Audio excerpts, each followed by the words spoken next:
All right, we're going to load this die just like any other die. A couple of things we got to do. We're going to put our die washers on. They're used to eat up the slack, also to center my die. The most important thing is that my die gear runs dead on top of my drive gear on the press. I need to center that up. I've got a square block and a twist block. Our blocks have oil holes. The oil holes should always be facing up. You need to oil your die once every 10,000 feet minimum. Make sure you keep this die cool. You'll also use your felt washers on the die. Make sure they stay oiled. Make sure you take care of the die. One of the things I do is I don't wear rings. They can damage the blades. They can hurt yourself in the press. Another thing is I make sure that when I'm holding the die in any way, I'm putting direct pressure, not moving pressure. If I take my hand and slide, I'm going to cut myself. Now, y'all keep that in mind because that's going to happen to you. So what I want to do now, just as a pressman, I'm just going to simply put my hand under here.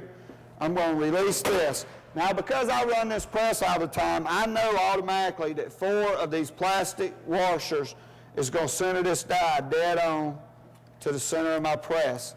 Now that I put me a little oil on there, and I put my square block on first.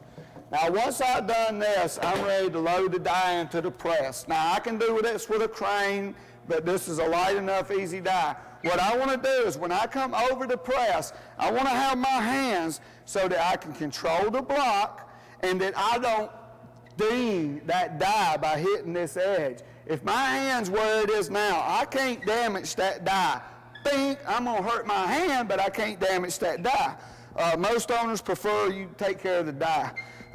What I'm going to do now is I'm going to simply lift the die in, and I'm going to set it over. Make sure my block's square and my oil hole's up. Now I want to just let it slide in place. I want to make sure I don't drop it. And I want to make sure it's snug over there. Once I've done this, and a key thing to this is hit that emergency stop and you ain't got nothing to worry about. But once I've done this, I want to make sure that my gears line dead up, and they do, and you see them from either angle. Now I can just push a felt washer in place. That'll run fine there, and I'm ready to put the slack up on my other side. This is done with a twist block. All right, I'm going to put my washers on. Now I want to slide this over. Twist my block with my oil hole up. Now I got to make sure my die is tight. If it moves at all, a little bit, you need to put in another washer. They got thinner fiber washers, the plastic washers. There can be no slack, so whatever. Now I have no slack in. I have my felts in place. I'm comfortable that the die is set. I'm ready to put down my bearing rollers that hold my pressure and my pressure gauges on top. All right, I'm going to put my bearing blocks on first. What this does is it pushes direct pressure from your bearings here to the bearers of the die, and that's all that the pressure's pushed on. Key thing is you can put this on this press in backwards. If I put it like this, then I could damage the die or something. Make sure when you put it in, your bearers are lined up on your bearers here.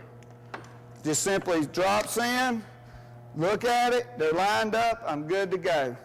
Next thing I want to put on is a pressure bridge. This just simply slides on. I always just thumb tight and loosen these. Your back ones you should never have to touch. Thumb tight that down, and then I want to screw these down without putting pressure on them. Just want to make contact.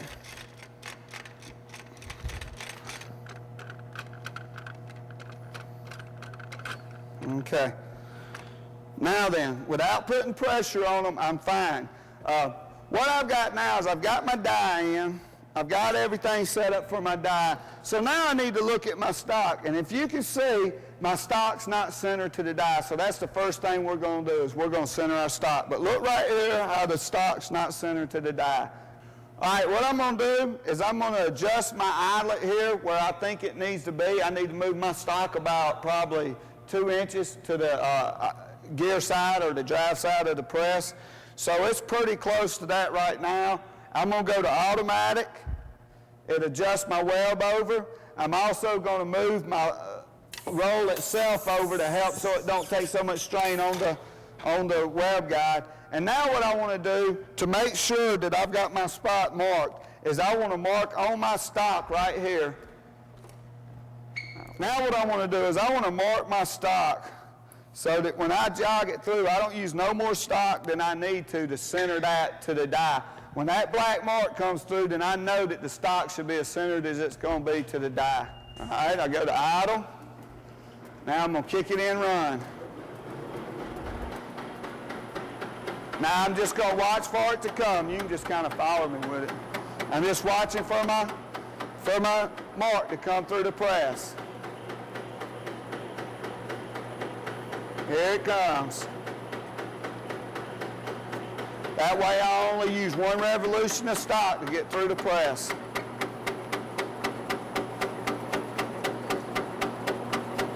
Okay, now it's come through. I see my mark, my stock's very centered in the press. Now I'm ready to check and make sure that my die is going to cut. I'm going to do this. I never want to apply pressure unless I've got the press moving. I'm going to come down till it gets quiet. That usually indicates that it's cutting. Once it runs down and comes through a little bit, I'm going to check it. All I want to do is pull a couple of labels. That die is 2 around, so I need to make sure that I got 2 revolutions around of it cutting. It's designed to only cut the face of the stock. It shouldn't cut into the liner. When we get set up, we'll take a marker, rub it on the back of the liner. If it's coming through, then it's cutting too deep. Right now, it looks pretty good. So what I'm ready to do now is I'm ready to set my underscores.